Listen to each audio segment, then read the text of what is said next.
we'll go into node advancement here. So as we know really quickly, starts at wilderness, expedition, encampment, village, town, cities, metropolis. An expedition, so wilderness expedition, few hours, many hours, few days, many days, few weeks, many weeks. So this Doesn't time seem to frame, take that long. yeah. So I mean, the thing is, to me, what I'm seeing here though is, I wonder. I mean, if you have, like, are these time frames dependent upon? I mean, who's to say that if you have two people, yes, it takes a few hours. You know, does this few hours technically mean like 100 people doing something is going to take a few hours to level this up? I don't see that. So I think this time frame is very subjective, right? It depends how many people are there. I guess it depends on who has the most people in that zone working on it to get it to a metropolis, and then it's going to freeze everything else from advancing. Yeah, well, I'm just saying this time frame to advancement. So I mean, does this current time frame here, does it actually like go to reactive world nodes? You know, I'm pretty sure that's going to be population, dependent. You know, how many people are going there. Oh, yeah. But yeah, I guess we'll go ahead and if you want to read that right underneath it. The development area of a node is where civilization will appear as the node advances. As the node stage increases, different buildings, NPCs, and services will become available in the development area. The higher the node stage, the more complex and populated the development area becomes. Development areas will also vary depending on the node type: economic, military, scientific, or divine. We'll go into further details on each of those node types in future posts in this series. Okay. So this So it is, says, yeah. yeah, so First nodes stage advance the quickly. first stage very quickly. Yeah. Yeah. So I'm vending, banking items. Larger, the more advanced the node is, the larger the GUI becomes. So that was answering our question. Let's see. Less advanced nodes will become vassal nodes. I guess if you want to read these two paragraphs. The way that the algorithm expands the territories takes into account a few things. One, it takes into account the coast, where's the closest coast. Two, it takes into account the neighboring nodes, so it can take over and essentially vassal state those nodes, which is becoming villages. But what's more important is essentially the initial population based on like how players choose their races. Because we have 9 different races and 4 different starting points that branch out, each server's population density is going to dictate essentially the first few nodes that are highly populated, and then that initial seed is what's going to determine the node structure as it moves inland into the world essentially. And based on the performance and successes of different sieges, will determine which nodes that got locked out from the previous, the initial advancements, what nodes can now be available to advance further. So I really think that with so many variables that are present in the equation of how nodes advance and stay existing, with the more variables you have, the higher likelihood there is for there to be a significant diversion in world progression. Normally, the algorithm that's applied to the node territorial expansion will prevent significant nodes from being in close proximity to each other. There could be a perfect storm where all of the algorithmic progression of territory leads to having these nodes very close to each other because there's certain requirements that need to be available to satisfy node vassal takeovers. And it's possible the two nodes would never take each other over as vassals and end up kind of close together and spanning their territories in kind of opposite directions. The tale of two cities kind of thing. Yep. Let's see. Very interesting. Yeah. So a node does not receive experience from the nodes within its UI until the nodes have reached their cap. Players are moved to safety if they intersect with newly spawned assets during node advancement, so you won't be stuck in a building. Citizens of one node can contribute to the advancement of other nodes. So you don't have to, so you don't have to, stick with that one node. I guess you can go and help other people, I guess. So maybe that will be like guild alliances or something. Let's see here. The exact percentage of advancement from obtaining items and killing monsters is not going to be explicitly known to avoid gaming the system. Yeah. I guess if you want to read that little part there, it's kind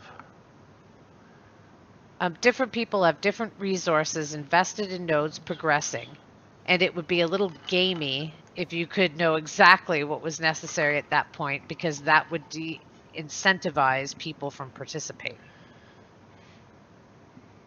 Yeah. So yeah, they'll definitely have to zones narrative. Let's see here.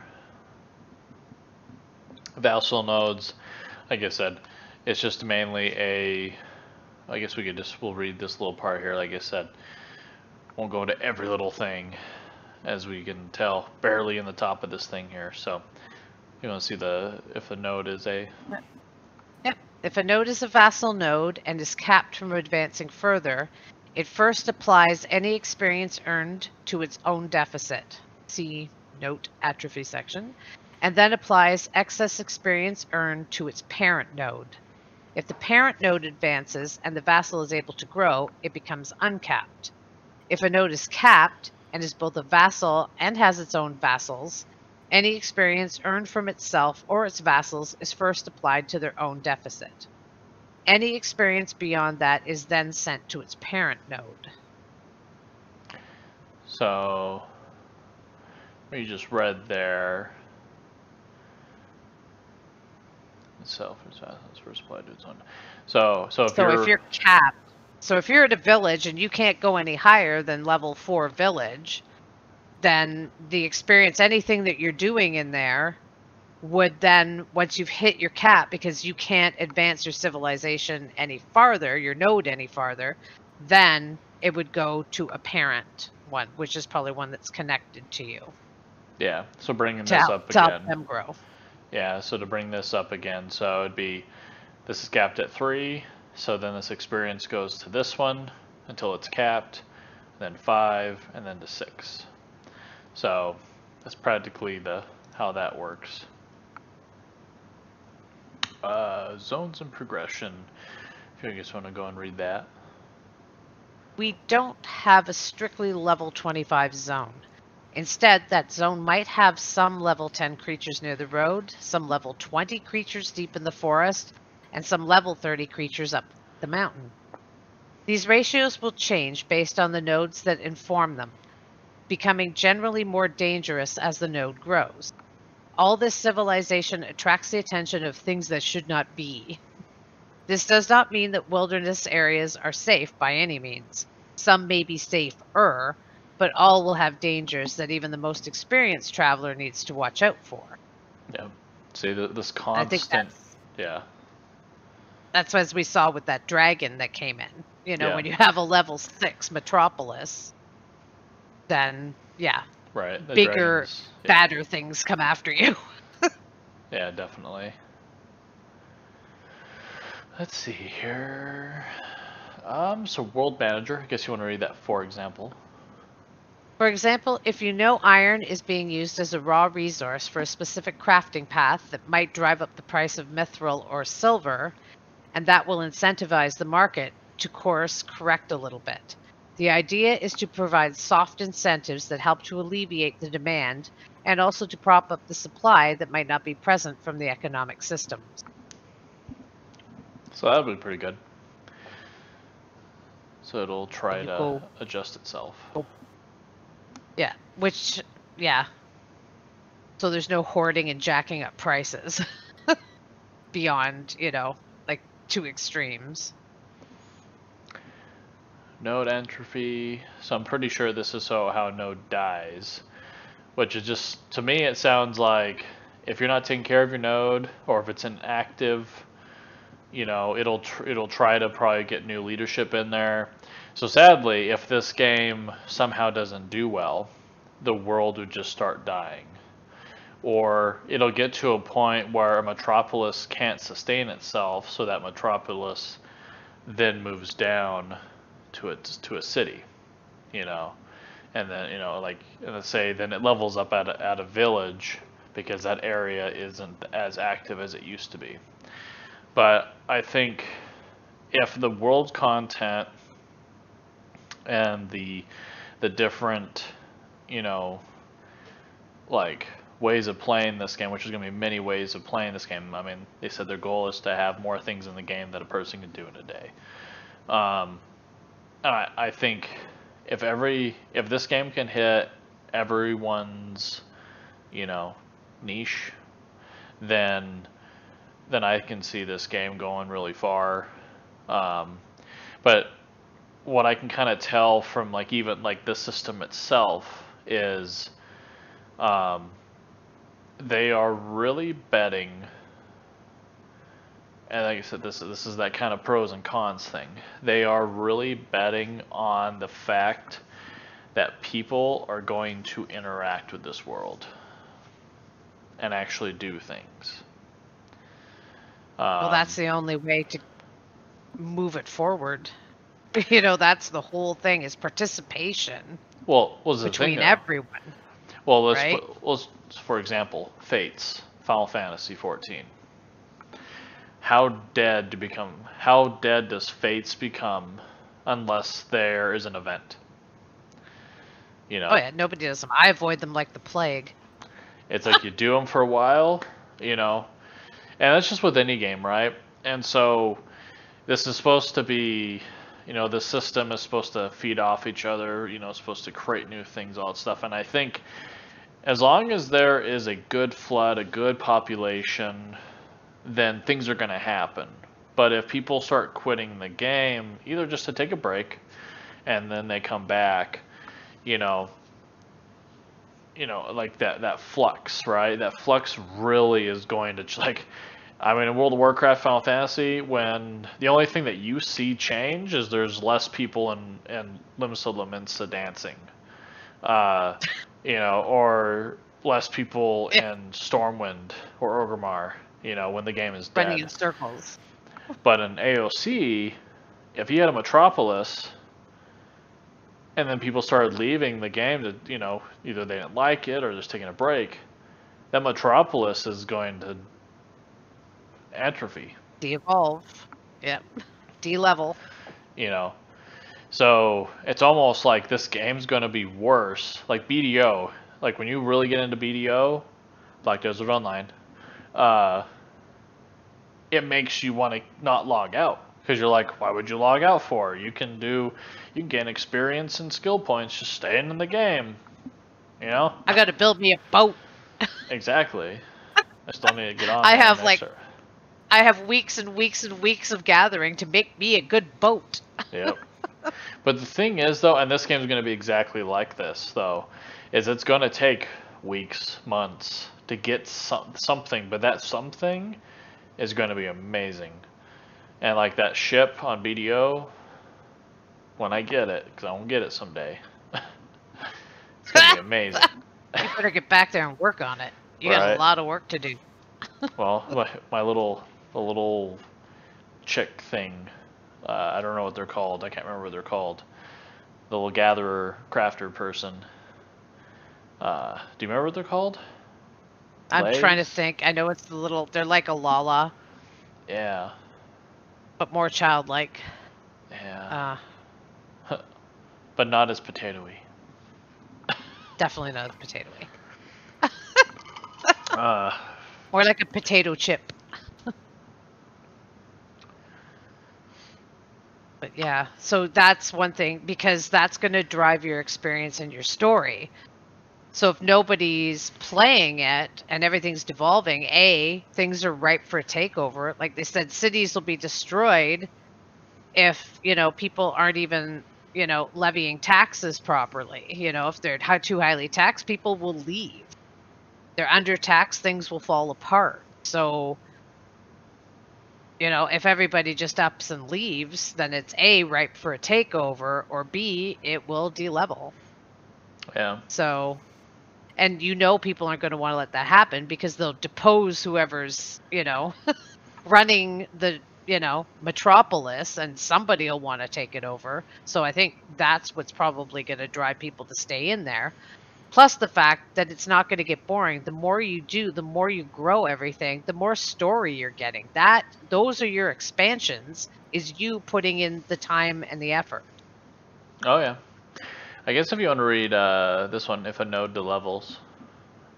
If a node delevels, it returns to the previous stage, but keeps the racial style it had before deleveling. A node cannot delevel more than a single level at a time. For example, a level 2 node would become a level 1, or a level 1 node would become a level 0. If deleveling would cause a node to lose its vassals, it does so. When a node delevels, it enters a safe period, during which the deficit is temporarily reduced to 0. Once the safe period expires, the node can once again begin losing experience based on its deficit. So yeah, so they are putting in a little bit of a break system on it. So, and like I said, and this is just this, yeah, if I could talk, this just depends on their, their content cycle, right? So, I mean, if they're making sure that they can hit a mark of every 3 months, it seems to be kind of the sweet spot for people in World of Warcraft and like Final Fantasy 14, and even other games. Sometimes even more games or even more often. But I think if you can do that and they can keep on getting people to play this, I think this won't be too much of an issue. But the thing is, though, is I think, though, this will help keep people around more because they're like, I know. So this is going to have this aspect of the game can almost make it a no-lifer, right? Because if you're like, oh, if yeah. you're like, like this type of stuff technically is gonna make me like, this is why like I can't really break off and play console games like as easy as I used to, because I'm like, oh, I'm missing out on something. Or this, if I'm like, oh, if I don't log in and I don't do stuff, like shit's going to start dying. So it's like you can't leave this game. So yeah, it's pretty crazy. And there's also no breaks to go play other games either. Yeah, definitely. So let's see, storyline quests. Storyline quests can have multiple stages. Yeah, these quest this stages. is actually very, very key. This one right here. Yeah. Can have multiple stages. These quest stages can actually be failed. The ability to retry a failed quest depends on a node progression. Quests involving citizens for multiple nodes are unlocked based on the alliances and other relationships between the nodes and their progression. This one's small enough for me, I can read. There will be many different quests that actually have stages of the storyline, and these stages can actually be failed. You can actually fail a storyline, which sucks when you think about it, but at the same time, that risk makes your investment that much more important. So, yes, like I said, this game is going to make you go like when Missy goes to work, she's like, I can't go to work. If I go to work, we're going to fail this quest that we've been working on for a week. This game is going to be a career killer. It will be. Because you're going to be like, I use a sick day because if if half your office plays this game and they all been working on this, like the boss is going to be like, okay, we're taking the day off, guys, because if we don't complete this quest, we're going to, like, we've been working on for a month. Because, I mean, who's to say they don't throw in a quest in there that takes a month to complete? And if you don't get it, yeah. I mean, how bad does that feel? So Trophy Park, this sounds like a pretty cool thing. Server announcements and achievements are designed to encourage groups to experience content. Yes. Is an area within town, city, metropolis nodes that available spots for trophies. So almost kind of like the garrisons in World of Warcraft when you unlock like a statue, you place it there.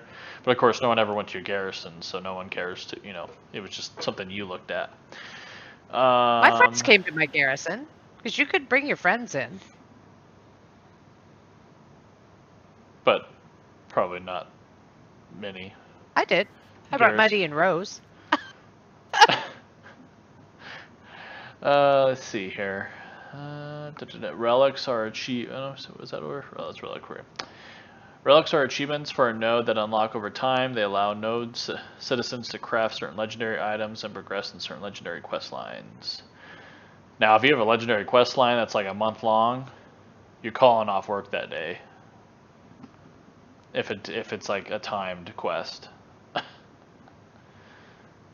Really, Missy, if you really were like, okay, like I'm working on this legendary item. I mean, it could be, say you're working on this really pretty dress, and if you do not finish it by today, after 2 months of working on this thing, you really wouldn't take the day off? Yeah, because I don't work that long anyway. Well, let's say I could take like a 4 or 5 hour break.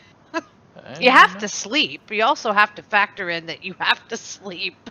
So you probably have a little bit of time to do it. It's probably not on this day you have to do that. Maybe at some point during that day. Who knows? Who knows? We'll have to see. It's a super pretty dress, though. Oh, I'm calling it. Yeah. Let's see.